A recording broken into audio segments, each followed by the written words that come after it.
And we saw that when we looked into allegations that Russia sought to influence voters in the 2016 referendum on the UK's membership of the European Union. Studies have pointed to the preponderance of pro-Brexit or anti-EU stories on RT and Sputnik and the use of bots and trolls.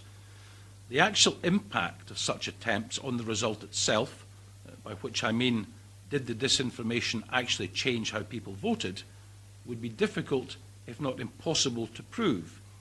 There has, however, been speculation that this report was going to reveal either that Russia had interfered in or sought to influence the referendum.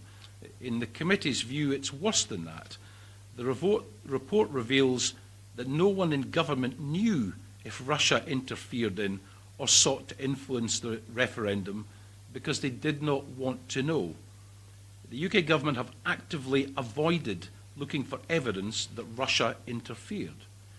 We were told that they hadn't seen any evidence, but that is meaningless if they hadn't looked for it.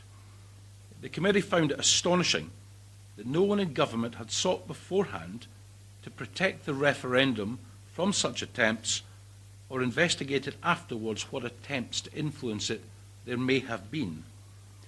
The government, the UK government, should have recognised the threat back in 2014 in relation to the Scottish referendum, but it didn't.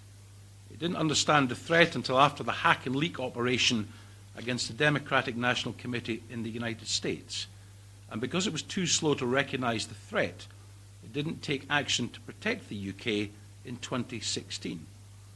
One would have thought that once the existence of that threat had been understood, seeing what had happened in the US, that someone here would have wanted to understand the extent and nature of the threat to the UK, and we wanted to see the post-referendum assessment. But there isn't one. There has been no assessment of Russian interference in the EU referendum, and this goes back to nobody wanting to touch this issue with a 10-foot pole.